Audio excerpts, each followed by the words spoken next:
Okay, hello everybody. My name is Alison Smith. I am UK representative of ICATOR and I'm here talking with Mr. Barrie Trower by telephone call. Mr. Trower has kindly agreed to be our guest speaker for this conference. Hello, Mr. Trower. Hello, I'm very pleased to do this for you. No, we're very grateful for your time. We are ever so grateful. Thank you. Okay, so I thought we could start with you giving a brief introduction about yourself, your past and current work, if that's okay. Okay, yes, Alison. I started studying microwaves in 1959 to go into military school in the Royal Navy, military school as it's now called. I studied all aspects of microwave warfare. My first degree, I studied nuclear and atomic physics. My dissertation was I studied the far end of the microwave band with regard to absorption. I have a higher degree where I studied the effect of microwaves on thinking processes in the brain. I also have a full teaching diploma where I'm qualified to teach higher mathematics and all of the sciences. In the Royal Navy, I was a diver. Along with all the other divers, we do underwater bomb disposal work, which involves microwaves underwater. When I left there, one of a small part of my work, I worked for the government. A small part of my work was debriefing captured spies involved in microwave warfare. When I retired, I taught advanced physics, sometimes degree-level physics in the local colleges. And at the moment, I trawl the world giving lectures on this and writing research papers.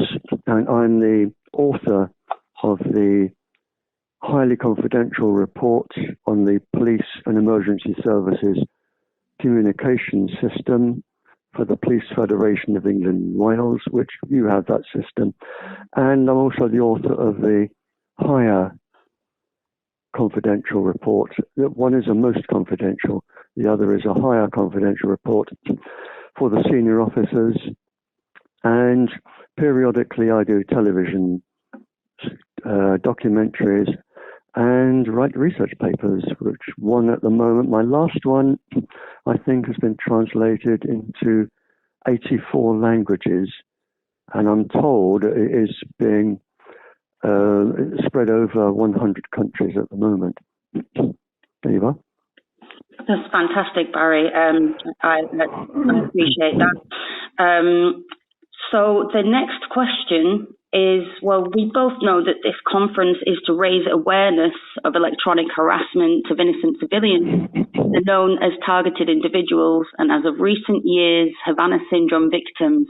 But not all of our listeners will be aware as to what this actually means. I ask if you are able to describe what is happening to victims of these crimes. Well, you've hit on quite a complex one there for the first question, which I like. The problem is synthetic telepathy or induced auditory influence, or put more simply, hearing voices or suddenly having an impulse to do or act in some way. That is legally transmitted in shops, supermarkets, and patents are taken out on the devices which I use. And they can be used to communicate with the deaf. In other words, the microwave pulses will allow the deaf to hear directly into the brain. And it is used in American shops to prevent people shoplifting. What they do is the shops, especially the big chain stores,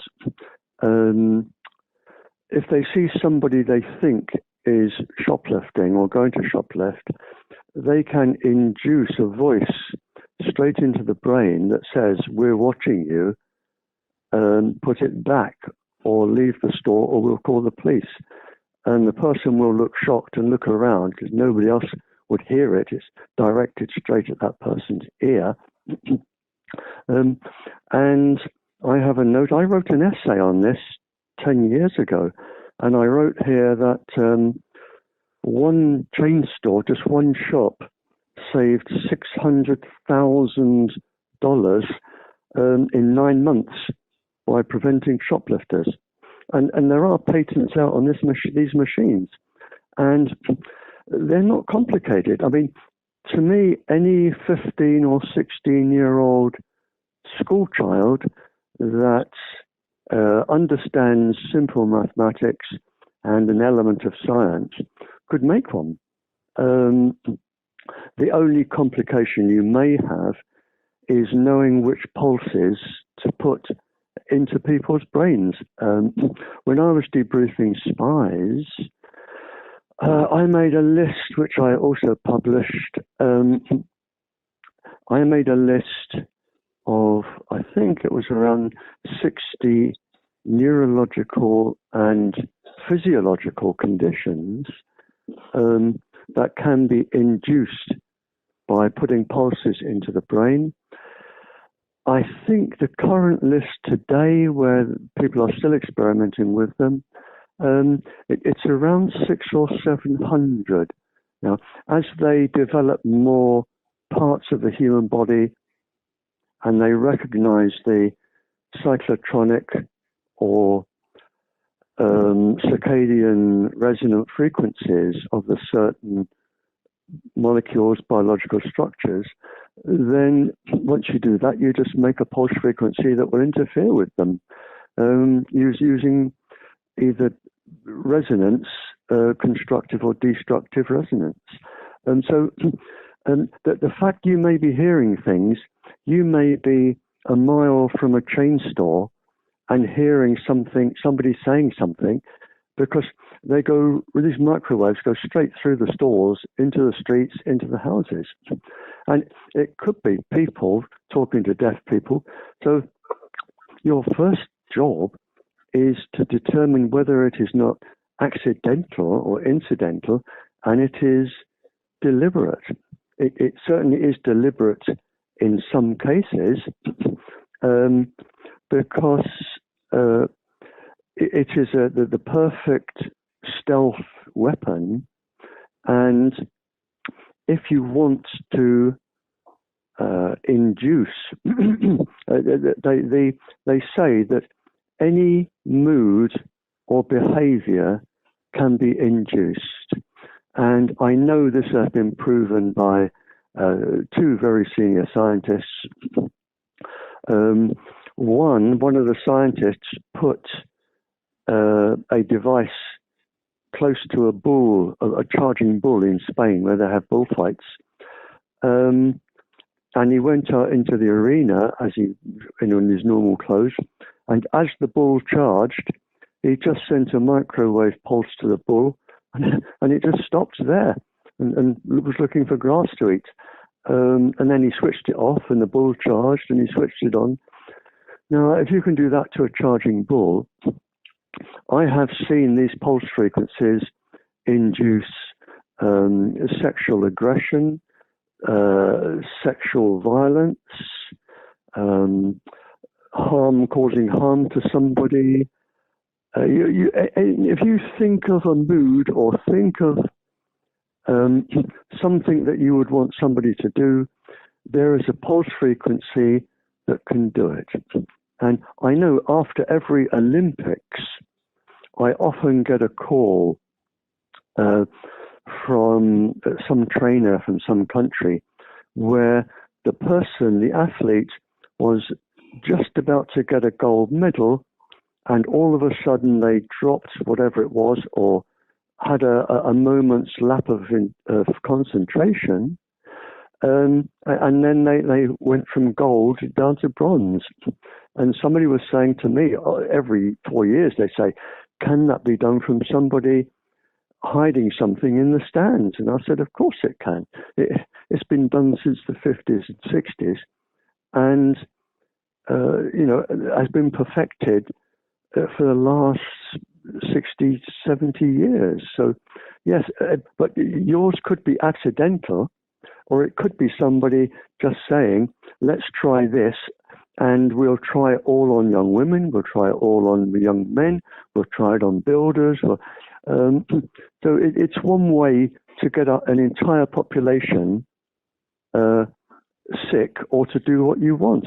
And I've known it to be used. We used it, I'm ashamed to say, in the UK. The English government used it against the Catholics in Northern Ireland.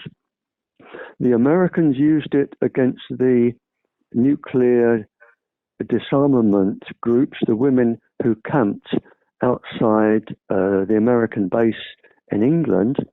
And I was talking to one of the ladies quite recently, and the Americans pulsed the ladies, and it's documented, and made them all feel, most of them feel quite sick, and a lot broke out into breast cancer.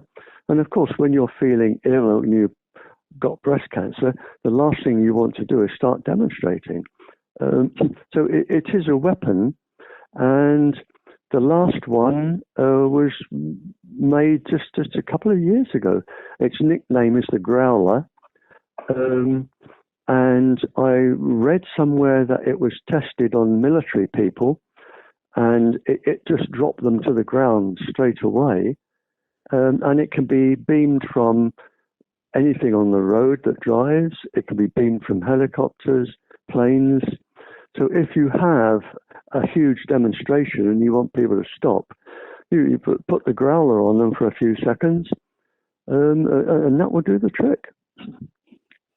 Okay, that's incredibly interesting. Parts of that I actually relate to as a victim myself. I wondered if you might be able to describe when a victim is having their thoughts read. Just hang on 2 seconds.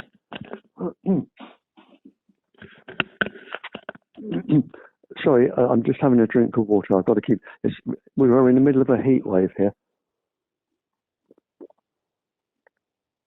Okay, sorry. What was the next question? I wondered if you could describe what is happening when a victim can tell that their thoughts are being read. Yeah, of course. It goes from, I've made a list, I published a paper on this. Let me put my drink down, hang on.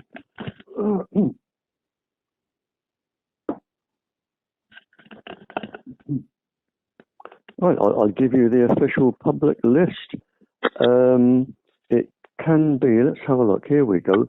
Common symptoms: headache or migraine, skin problems, insomnia, fatigue, anxiety, memory loss, cognitive confusion, muscle pains, heart palpitations, irritability, cancers. You react to chemical sensitivity. And if we take the list a little bit further, I've got a paper here which is on my desk by sheer coincidence. Here we are. And this is from the American government. Neurological, cardiovascular, blood problems.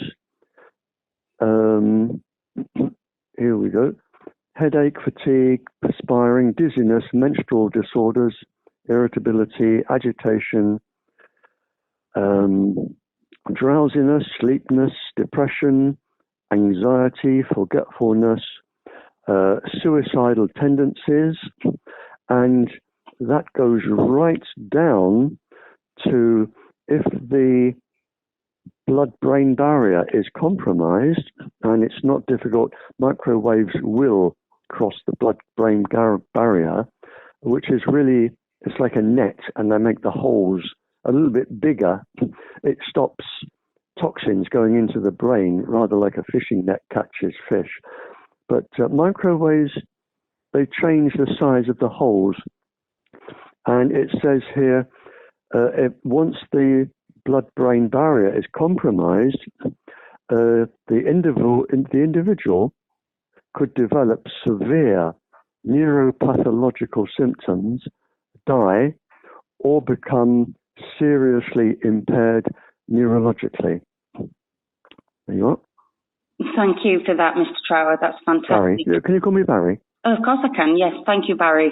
I wondered, our lawyer actually had one specific question, which is with regards to actual visible burns that can appear on the skin. I wondered if you may be able to describe how that happens. Very simply, yes. Microwaves are a form of radiation. And a paper was written on this by, it was called Not a Sunshine Story. I'm trying to think of his name. Olli Johansson, professor at the famous school in Sweden, famous college in Sweden. Olli Johansson wrote a paper, Not a Sunshine Story. And it's exactly the same. If you go out into the sun, even on a cloudy day, you can still get sunburned, and the skin will become sore.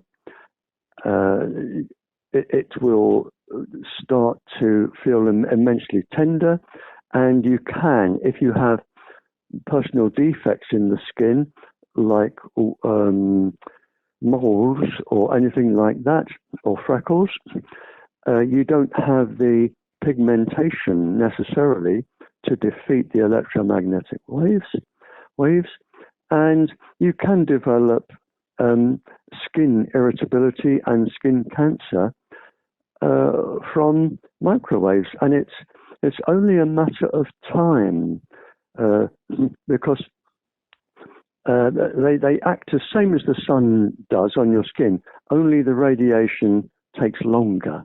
That's all. So there is no nice way that microwaves can interact with the body.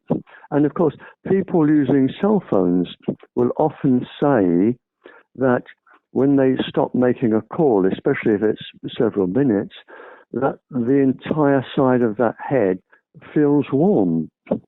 Now, if that part of the head feels warm, it only has to rise by 0.6 of 1 degree warmer, and what's known as the heat shock proteins go into action, thinking the body is about to be burned or overheated. They form, if you like, a scaffold around the cell, and they cannot distinguish between cancer cells and ordinary cells. So what they do is the heat shock proteins, they will form a scaffold around, if you have cancer cells that the body is hunting down to destroy, it will make them undestroyable. So you are actually protecting the cancer cells in the body ready to develop later. So you can develop cancer from microwaves, the same as you can, or from microwaves, the same as you can from the sun. And if you care to look up Olli Johansson, professor, it's the Karolinska Institute in Sweden. The paper's called Not a Sunshine Story. And it's a very good question, Alison, as well, because with the latest 5G, it has been shown that the sweat cells in the skin, they are helical. They have like a little spiral inside the cell where the sweat duct is, and the size of this sweat duct in all of your skin, that is the same size as one of the 5G waves. And what that means is that if this particular 5G frequency is incident upon your body because they go through clothes. It's incident upon your skin. Every sweat pore in your body facing the direction of the microwave will act like an aerial, because it's how aerial works. All aerials, television aerials, radio aerials, they all work the same.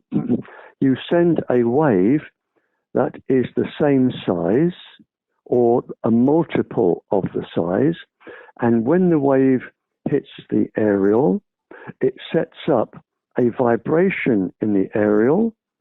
The electric part of the wave travels down through the aerial into your radio or television or cell phone. And that's how they work. So, but 5G is the same size as your skin, which means that you will get tremendous skin irritability from 5G. Right, okay, thank you for that, Barrie. I appreciate that. Now, these types of weapon systems, they've been around a lot longer than one would think. Would you be able to give a brief history behind them? Well, I mean, it was noticed when radar was being experimented on in the early 30s.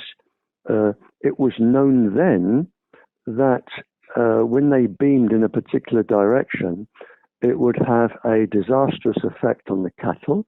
It would have a disastrous effect on the bird population. And they found that when they did postmortems on the birds and the bees and the arthropodia, which are all creepy crawlies to most people, when they sort of dissected them and had a look, that they found that some of them were actually cooked, because insects have an enormous surface area to body mass. I mean, if you think of a butterfly, it has a very, very small body, but enormous wings. And the same with birds, that they have a greater body area than body mass. So they are picking up all of these microwaves, and it is having a disastrous effect, especially the arthropodia which fly. So if you're looking at anything that flies and anything that crawls along the ground, because secondary to this, and I was having dinner with a king in one country. Sometimes I'm very fortunate to be invited to stay with royalty around the world. And the king, he actually said to me, he said, "Barrie, have a look in this field here." And he said, "What can you hear?" And I said, "Well, nothing." And he said, "Exactly." He said, "In this field, we have enormous ant hills, loads and loads of ant hills. We did have." He said, "And the ants crawl across the plants, and as soon as the tower went up, the ants, the same as any other navigating animal, and we have that ability, where you navigate via the Earth's north and south pole, the microwaves make you lose your sense of direction." And the king said to me, "Look, all of the ants have gone." And he said, "Now, everything, all the birds are coming and swarming down on our plants, and the locusts are coming. And for the first time in my country, we have to import vitamin C because we are developing scurvy." And this is the same with all flying animals. The birds get it later than the creepy crawlies, but every flying and navigating animal on the planet is being destroyed by microwaves. And that is how they affect all of these systems. There is nothing living, no plant, no tree, there is nothing living on this planet that does not get affected by microwaves. There are only three things, the postman's at the door. Okay, there are three things only three creatures I know that seem to thrive on microwaves. Bacterium and viruses thrive. They seem to multiply faster and grow better. A species that NASA have been beamed into space and they come back and they seem to have enjoyed themselves, called tardigrades. I don't even know which kingdom they belong in, and scorpions. And they are the only animals I know that are not badly affected by microwaves. All trees, all plants, everything living is. And everything, as I speak to you now, everything living is slowly dying from microwaves, from satellites, the towers, cell phones. Everything is slowly having its immune system suppressed and is succumbing, because if you oppress the immune system of any living thing and you improve the virus and bacterial survival rate, the bacteria and the viruses are going to take over as the immune system crashes. And that is going on all around the world now. Okay, thank you, Barrie. I actually relate to that. I have developed a couple of autoimmune disorders as a result of my own personal situation. I wondered if you would be able to discuss any of the companies that you know of that are manufacturing and selling these weapons. Hang on, I need a drink.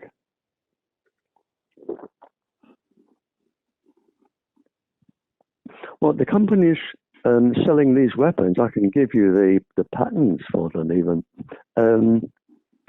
The companies selling these or developing these, and this is where you run up against a brick wall. They are developed by companies which are engaged or funded by the military. And as such, they automatically come under whatever country you're in, the Official Secrets Act. And they do that for several reasons, because they know what harm can come to this and that can come from knowing the pulse frequencies that will cause the brain, the heart, in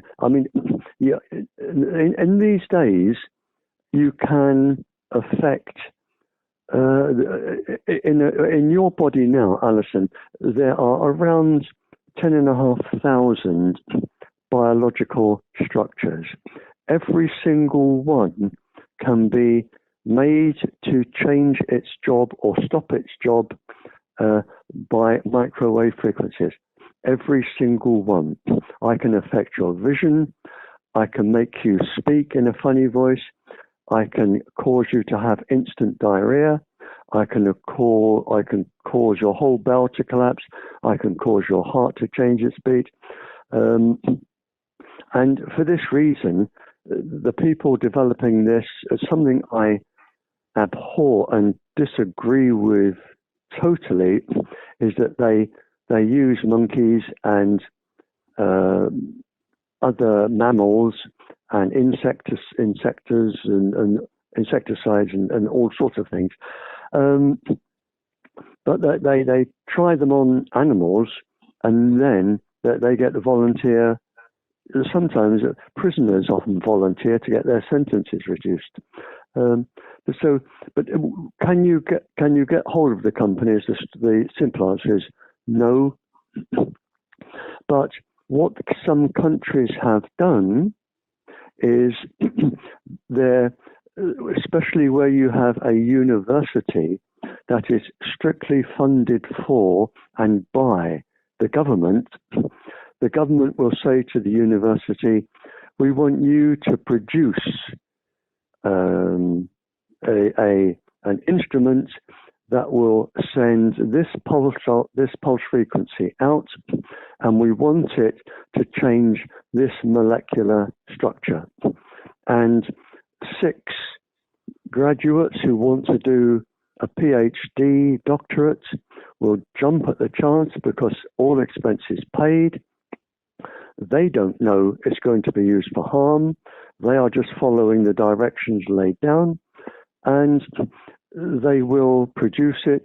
They then sign a confidential act saying they're not allowed to discuss it, and they pass their exams, and then the government or the industry is so pleased it comes back for a postdoctoral course, and they keep the same people and going over and over. And if you imagine the intelligence of these people and say, right, I'm giving you all the funding you want in 6 years to experiment, and nobody can criticize you, nobody can stop you.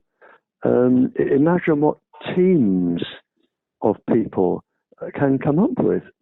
And if you knew half the things I knew, you probably wouldn't sleep at night. But it is absolutely frightening, because without knowing it, they are forming the perfect biological weapon.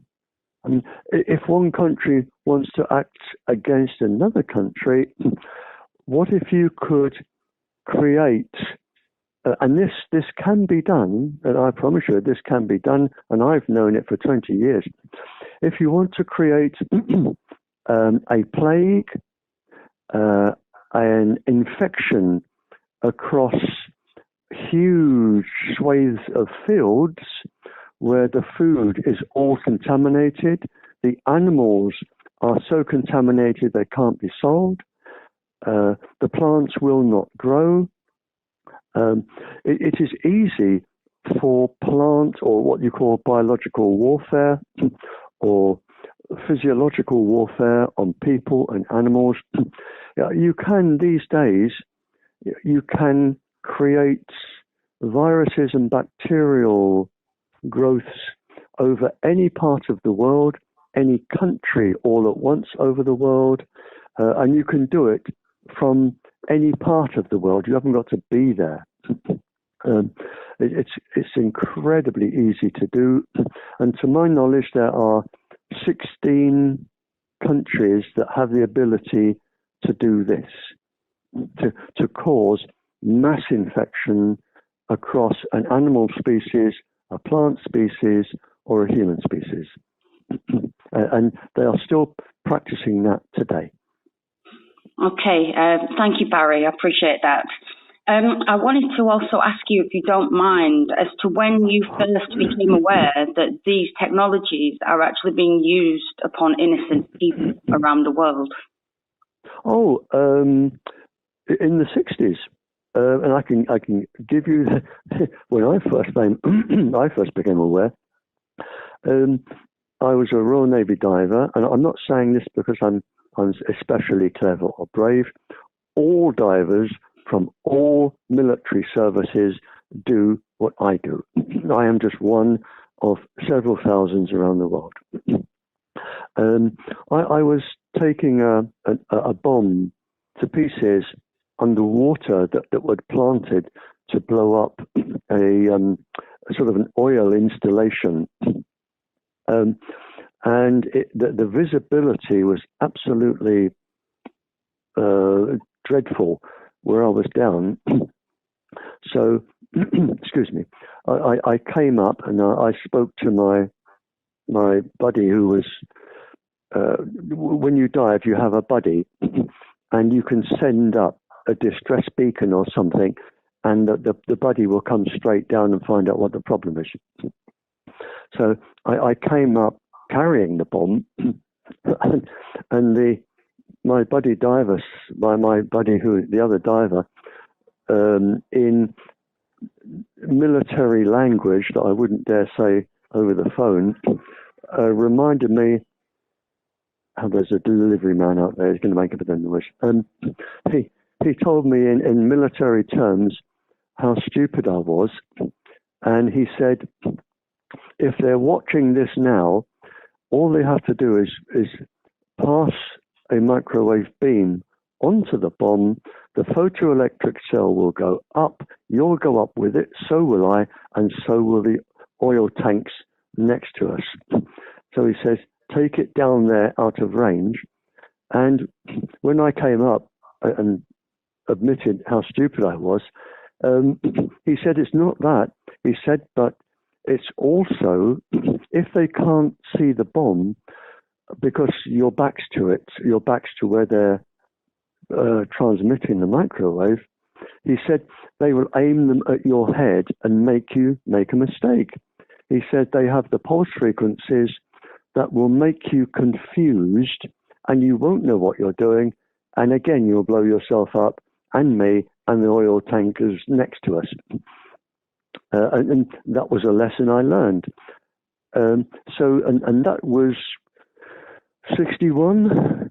And I know that you can go back through the 50s, the pre-Operation Pandora, in the 50s, they were also experimenting on this. And I think it's around 53, 54, when they developed machines that could measure the brain frequencies. The first thing they did was develop the weapons that could match those frequencies.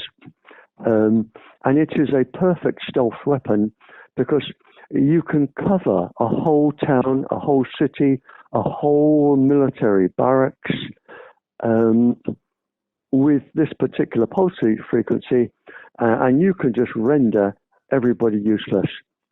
And this is how it's done. So if you're asking, when I was personally involved in that in 61, and when I looked into it, because it interested me as an intentional scientist, I found that they could do this in 53. So we're certainly going back to the early 50s. Okay, Barry, thank you very much for that. So I know... Sorry, Alison, this is my bad manners. Please forgive me for that. It's still going on today. It's the Havana syndrome. Yes. Look up the Havana syndrome. The ideal targets, as they've always been, ideal targets are the foreigners in other countries. You know, where you have embassies. If you bombard an embassy from over the road, you can either use them to reflect off the windows to bounce back, and you can put them into a radio and you can hear whatever's being said the other side of the glass, or you can have them go through the brickwork and basically make everybody ill. And I know the highest, there were papers published, fraudulent papers published on this, but I had one of the real copies. When the Russians microwaved the American embassy in Moscow, the highest cancer rate in the world and death rate is still from the ambassadors and the staff from the American embassy that was microwaved in Russia. And they still have the record for the highest population density of cancers and leukemias and stillbirths and miscarriages. This was the famous Moscow signal. Oh yeah. But all that is on computer.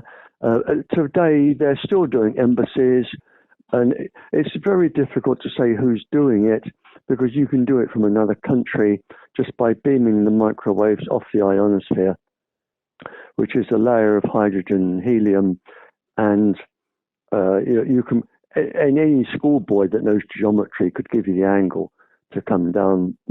And as I say, that to my knowledge, there are 16 areas in the world. The one in America, Alaska, is called HAARP, HAARP. a nun, a very scientific nun, that I had the pleasure of reading a paper that she sent to me. Extremely brilliant, sort of Einsteinian brain. And she wrote a book on harp in Alaska. And she said, this harp is not for playing. It has the ability to destroy all mankind and everything on the planet. And she's right. But we knew that in the 50s. It was confirmed in the 60s.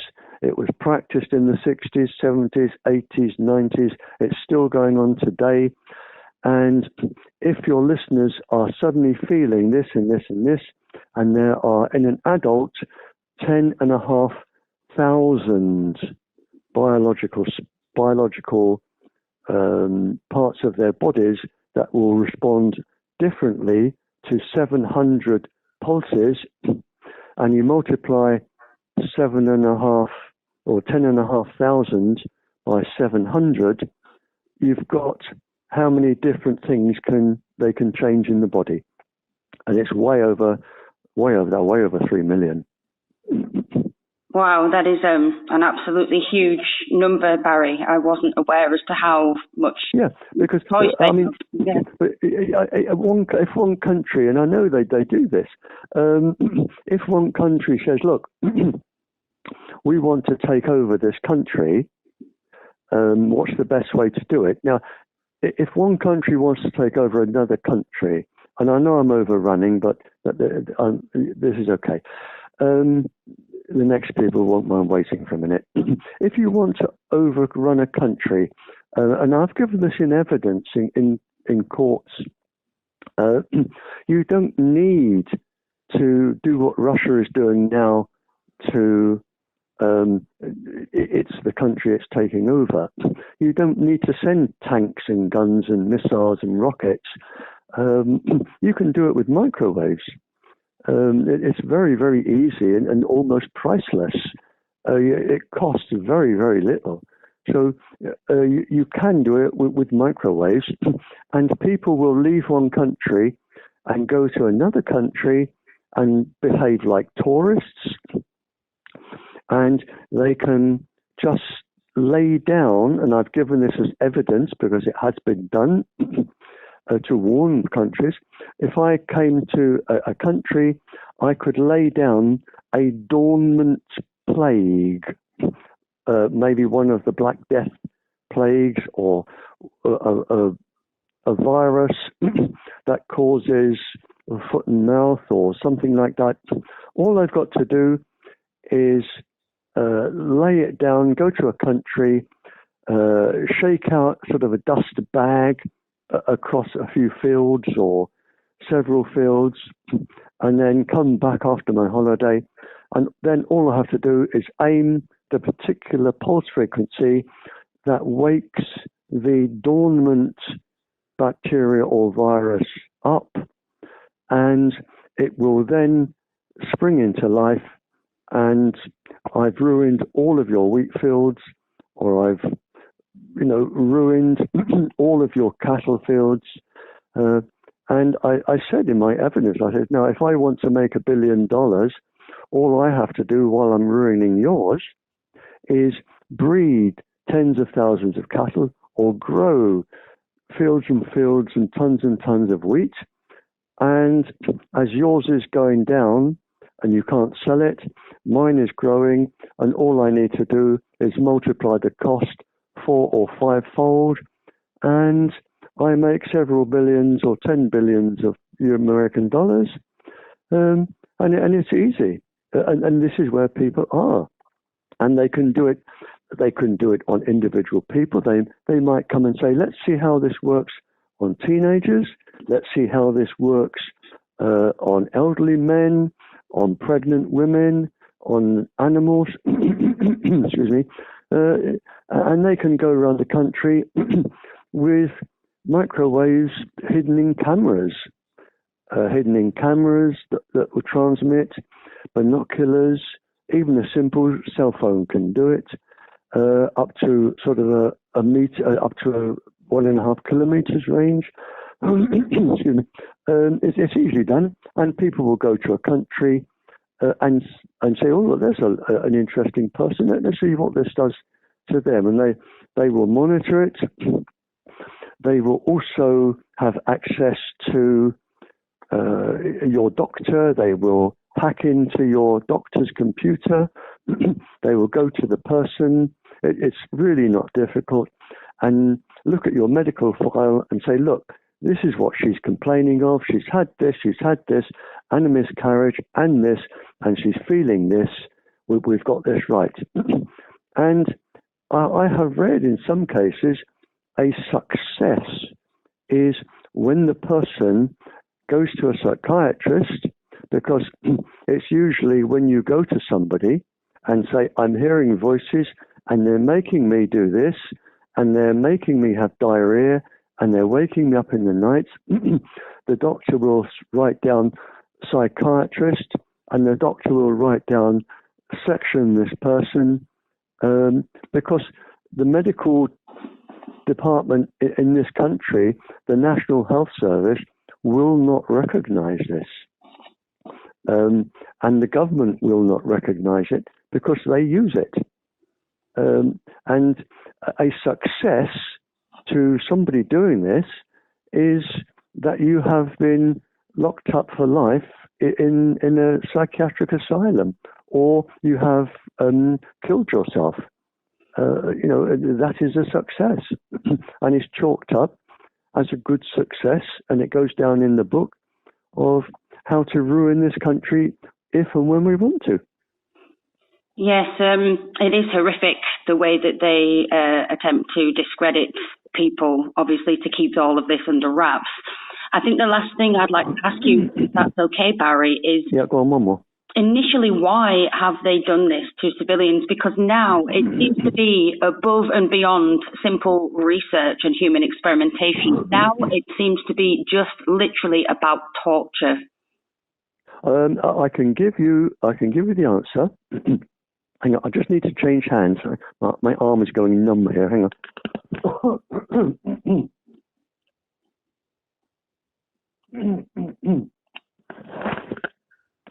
But I can give you the perfect answer to that, Alison.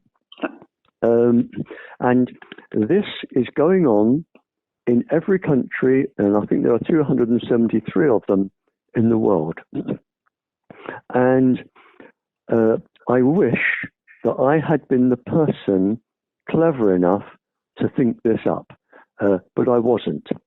And I regret that I couldn't think this up. But I was with another royal family. I think I've only seen about 7, but they are incredibly intelligent and well educated. The king I was talking to, he had what we call an Oxbridge law degree. In other words, he gained a law degree, international law degree, from Oxford or Cambridge. And he said, I seem to all have dinners with kings these days. I'm having dinner, and he said, I'll tell you one thing, Barrie. He said, in 50 years, I will have lost the viability of my kingdom, my reign, and my country. In 50 years, I will not be a king. And the cause, or whoever is doing it, he said, I am actually paying the people to do it, and so is everybody else in the country. And the way they do it, he said, they come here, they tell us a whole heap of lies about how safe microwaves are, and they've been around for years and no one has ever been hurt, which is a lie. And before you know it, it's zonk, zonk, zonk, zonk, zonk. You've got transmitters all over your country, all over the traffic signs, everything has got transmitters in, and everybody has cell phones. But he says, look at where the money is going. The people pay the cell phone industries, and we don't have any cell phone industry in this country. Now, our annual bill that leaves the country for telephone calls to the industry is trillions.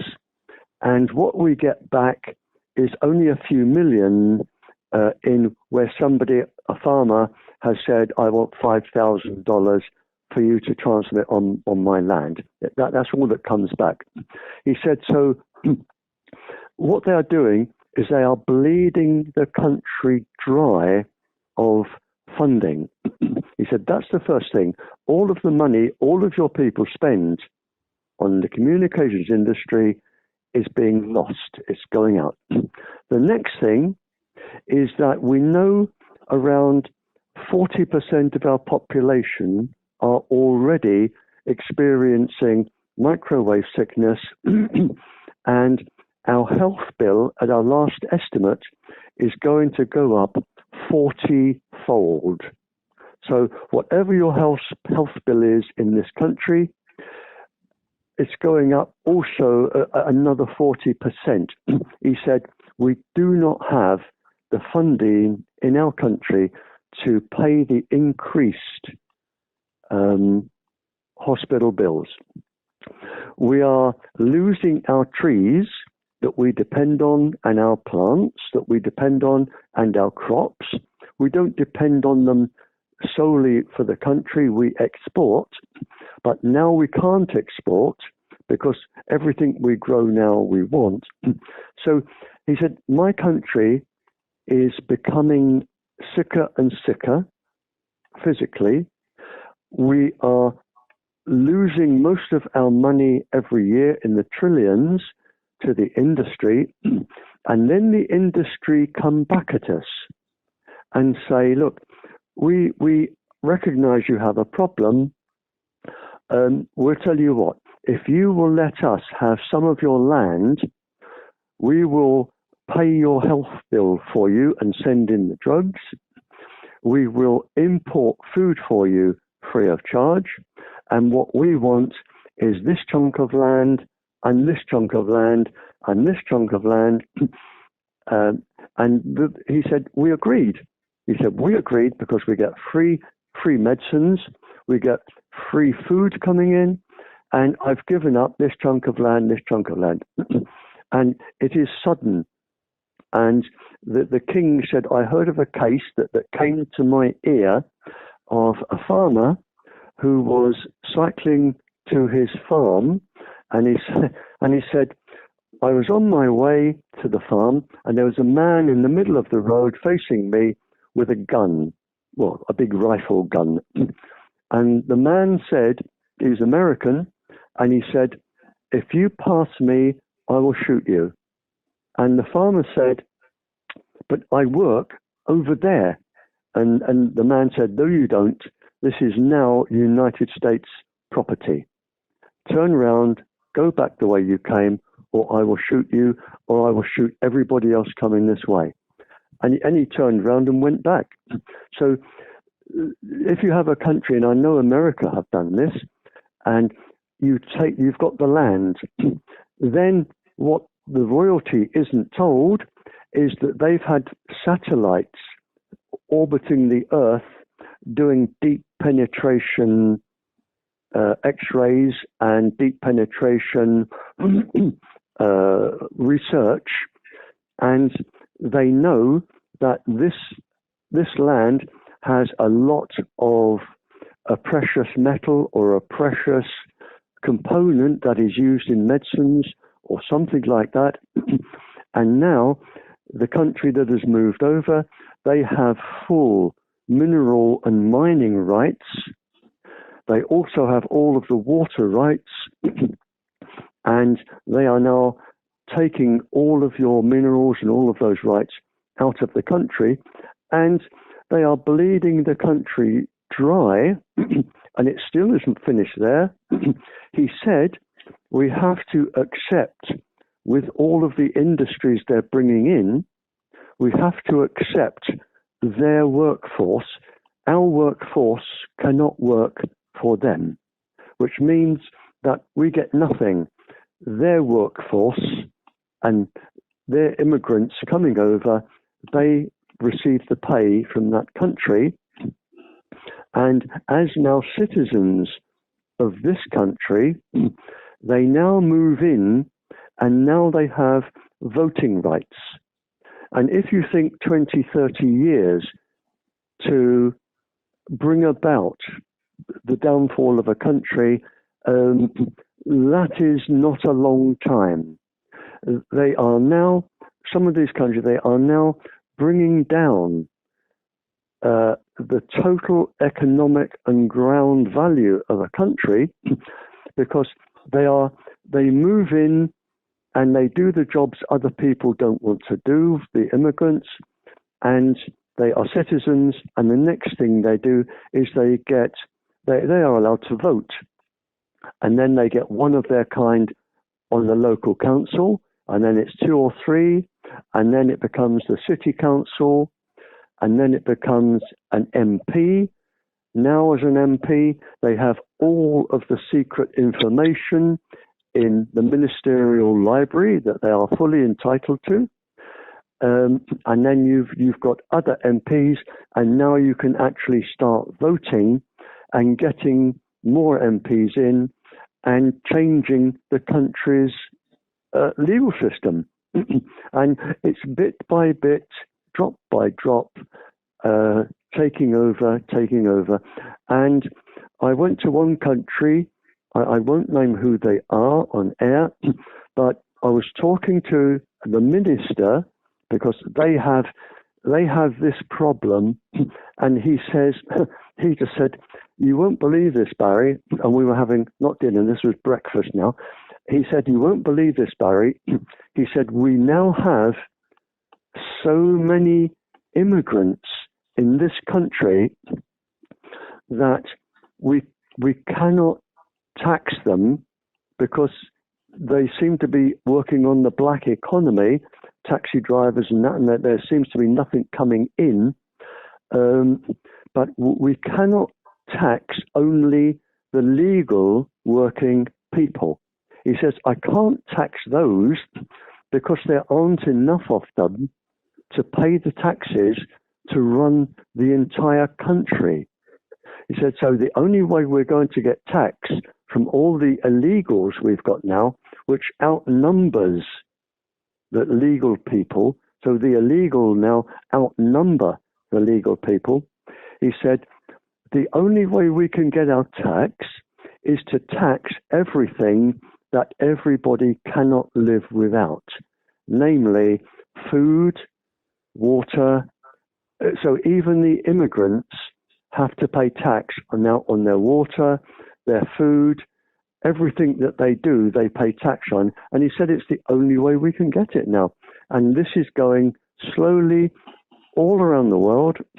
And the problem is that it is a silent taking over of a country. And it's still going on, and you can see it in several countries. And this is how the multi-billionaires, trillionaires now, is taking over the world virtually by what they're doing. And people like me can see it, but it's very difficult to try and get a government to change when you don't have access to them. And this is what's going on, and it's going on in your countries and Belgium and everywhere, European Union, it's going on there now. Okay, thank you, Barry. I appreciate that. Yes, it is obviously a global issue with the notion of taking over countries, and obviously centered around control. But this is now happening just to individuals where it seems to have gone above and beyond research and taking over. It seems to be sort of directed at individuals and is definitely what I would refer to as torture. Okay, yeah, I think we can leave it there. I and others who know of you, Barry, we all know that you feel very strongly about these crimes, we'd like to thank you massively for your commitment and for speaking with us today. It is certainly a huge help in helping those unaware to understand what is really happening and the magnitude of the situation. Yeah. May I make a suggestion, Alison? Yes. Once you've played this, and once the people listening have sort of digested it, what I would like is if you would invite them to send you. Do you have email? Yes. Yeah. If you would invite them to send you questions, and then you group the questions, and I don't want the questions in advance. I can't work if I have the questions in advance. I like it like we did today, where I don't know what's going to be asked, and then I can stay on the ball. Once I get questions in advance, I'm trying to think of one whilst I'm answering another. It doesn't work. So what I would like you to do is it doesn't matter anything, nothing is off the table. Nothing is off the table. Ask them to send in their questions, anything they like, group the questions, and then call me again, and then we'll do this again, and you just fire away at their questions. I really do appreciate that. It's a fantastic idea. Thank you, Barrie. It's my pleasure. I also wondered if I may be able to ask, because we will update the ICATOR website after this conference, which is on Friday, today rather. The papers that you've mentioned along the duration of our interview, would we be able to have access to them so our readers could read them, our listeners could read them? Let me think. No, in a word. All of the papers I'm mentioning, what I suggest, is the people listening to this, if they have somebody in this country, or you're in this country, aren't you, or are you abroad at the moment? I don't know. But if there is somebody, if they know somebody in this country that can come to my house. I live on the edge of Dartmoor, just the other side of Exeter or Newton Abbot. If a person can come here with a computer that will download a USB sticks, that will download USB, and a device that will photograph or photocopy documents that are not on a USB stick, something where you could, you just take a picture of a page. What I recommend is you come here. I will give you sort of 4 hours of my time. You can download a lot of the papers, and over a period of a couple of hours, you can photograph the documents that you particularly want, and you do it whilst you are being videoed. The reason is because if I gave you 300 Cold War documents and said, there you are, you don't have the time to read. Some of the documents are 300 pages long, and you want one relevant page. Now, if you come here and download the documents, I can say, I can give you an index of that particular bit of the document, and I can save you all of the reading. It would take you years to read them all.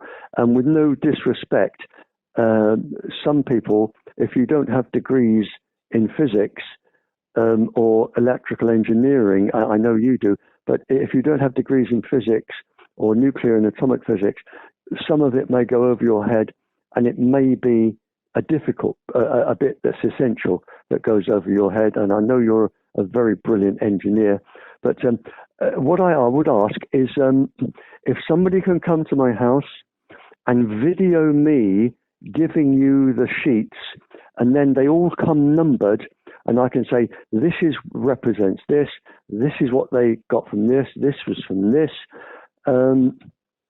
and the last person to do this was a vet, and he did this, and he got back, and he recognised all of the papers, all in order, all that he wanted, and sent me a beautiful card saying how brilliant everything was laid out, and he could go into his action straight away. So all I want is one person here, or two people if you want to come together, with a computer that will download a USB stick, with a smart device, like a cell phone, that will photograph documents, and we're probably talking about 100 documents. And as you go through them, I will explain what they are and what they are needed for. Okay, so you can do that. And if any of your listeners have a relative or somebody here, they can do it.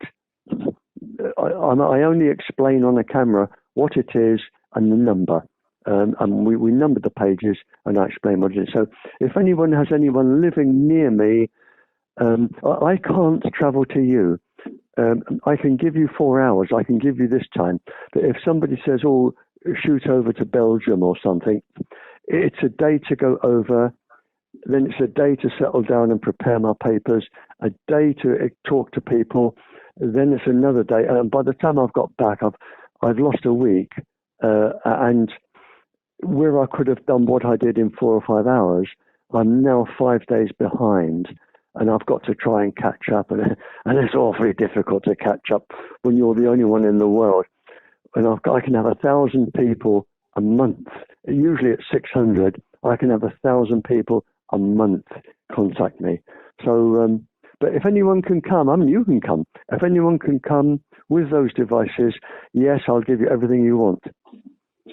Yes, Barrie, I would certainly love to do that. I know that we've discussed that before. I have the devices that would be able to do those things, and I would be very, very happy to do that at a convenient time for you. I appreciate that. Well, why don't you? Yeah, well, when you get your next batch of questions, why don't you come then? Yes, it sounds. And you can film me answering the questions for the people, and you can film me explaining the papers. When you've got your questions in, ring me. I will give you priority because I know how important your work is, and I know the people that are suffering. I will give you priority. I usually leave a few hours in a week where I can talk to my wife, but sometimes she doesn't get spoken to, and I give you priority. But she forgives me anyway because she knows what I'm doing. But when you got all your questions, I'll listen, ring me, and I'll say, can you come? I'll provide the coffee and the chocolate biscuits. It will only cost you the petrol. That's it. Well, Barrie, I don't know what to say. I would certainly love to take you up on that offer, and I thank you massively for the offer and also for your time today. And no, it's my pleasure. And the people can see me answering their questions, which is much better than just having me blab away on telephone. I agree, and obviously there's going to be a lot of listeners, the followers of our Lawyers Association, and I think that they will probably have a lot of questions. So it is a huge, huge thank you to you, Barrie. Thank you so much for your time and your commitment to this call. It's my pleasure. When I have lawyers here, I do have a lot of legal decisions, and I have a lot of papers that lawyers are searching for today, thinking, I wish I could get hold of a paper that does this. And the chances are I've got it. And I do have lawyers here that feel like I'm Father Christmas because I've got documents that they could never get access to. And they spring out of here, like a young chicken, in the field. They're really happy. So I do have legal decisions. Okay, Barrie, okay. Duly noted, and we will discuss that at a later date, okay. the board members and the lawyers. And again, I don't know how to thank you. Thank you so much for your time, Barrie. Thank you. Oh, it's my pleasure. Okay, Alison, you take care. Okay. Bye. Bye, Barrie. Thank you.